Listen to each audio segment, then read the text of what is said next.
2000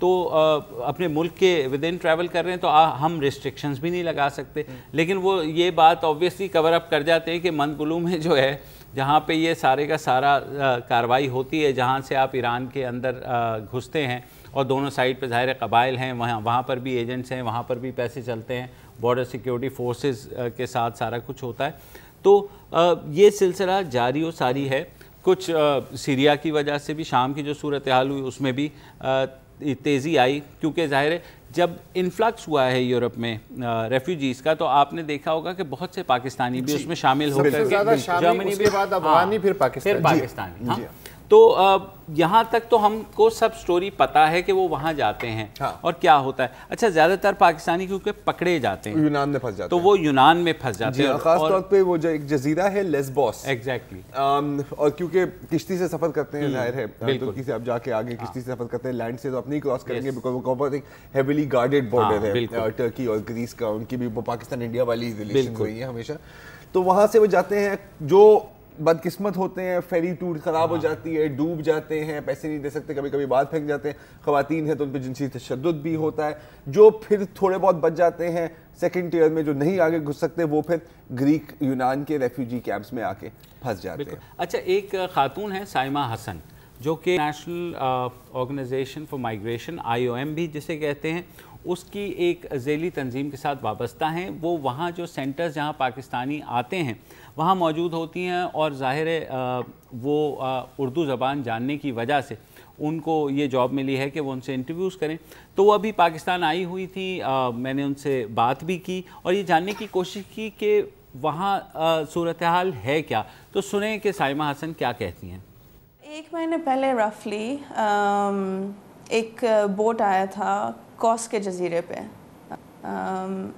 اور وہاں پہ اس بوٹ کے اندر یہ جو بوٹس ہوتی ہیں they are equipped for 6 to 8 لوگ کے لیے بنتا ہے, اور جو اسمگلرز ہوتے ہیں, ہیومن ٹریفکرز ہوتے ہیں, وہ 30-40 لوگ کو بوٹ پہ ڈال دیتے ہیں. تو اور پانی it's not safe also, the water is not safe weather conditions کی وجہ سے. تو پچھلے مہینے 31 پاکستانیز آئے تھے اس بوٹ پر اور 30 مر گئے. ان کی بوٹ کیپسائز ہو گئی, تو صرف ایک جو ہے ان کو زندہ ملا ہے. تو آپ سوچیں اتنا بڑا رسک لے کے, اتنے ڈریمز لے کے وہ آتے ہیں اور اینڈ میں یہ ہوتا ہے. تو اٹس رسک لے کے آتے ہیں فور شور, اور پیسے بھی دیتے ہیں اس رسک کے لیے. اور پھر اگر اینڈ میں ایسی سچویشن, اور کافی ینگ لڑکے تھے, بہت ینگ لڑکے تھے, you are talking about anywhere from 18 to 30. میں نے سائمہ سے یہ بھی پوچھا, جب فیملیز سے آپ بات کرتی ہیں تو آپ نے کیا جانچا کہ ان لوگوں کے موٹیویشن کیا ہوتی ہے, وہ کس لیے آتے ہیں, کس قسم کے لوگ ہوتے ہیں, کیا پروسیکیوشن سے بچ کے آتے ہیں, کیا ہوتا ہے. تو یہ سن لیجئے کہ انہوں نے کیا کہا. آئی تھنک سب کہانیز, آل آف دیم, بیکاز وہ آتے ہیں گھر چھوڑ کے آتے ہیں. ایران ترکی میں اتنے سارے پرابلمس ہوتے ہیں, لینڈ مائنز ہوتی ہے راستے میں, کچھ لوگ مطلب راستے میں مر جاتے ہیں, فائرنگ ہوتی ہے ان کے اوپر, 10-12 لڑکوں کو ایک گاڑی میں بند کرتے ہیں وہ لوگ یہاں لانے کے لیے. تو کافی سٹوریز, آئی تھنک ایموشنلی آپ بہت اوور ویلم ہو جاتے اسٹوریز سن کے. اور پھر جب آپ کیمپ کے اندر کے کنڈیشنز دیکھتے ہیں, وہ بھی آپ کے لیے بہت مشکل ہوتا ہے, because especially right now for example winter آ رہا ہے اور وہ لوگ سب ٹینٹس میں رہ رہے ہیں. تو مجھے اگر دن میں ٹھنڈی لگتی ہے اور میں جیکٹ مجھے جیکٹ پہننا ہوتا ہے, تو لائک تھنک اباؤٹ دیم. ایک اسٹوری لکھی تھی میں نے, آئی تھنک جون جولائی میں لکھی تھی میں نے. ایک عورت تھی, اس کا ہسبینڈ تھا اور 2 سال کی بچی تھی, اور وہ کیوں اکیلی آئی تھی ایکچولی وہاں گریس میں, وہ اور اس کی بچی, اور آئی تھی بیکاز اس کے ہسبینڈ کو طالبان والوں نے مار دیا تھا ایٹ گن پوائنٹ.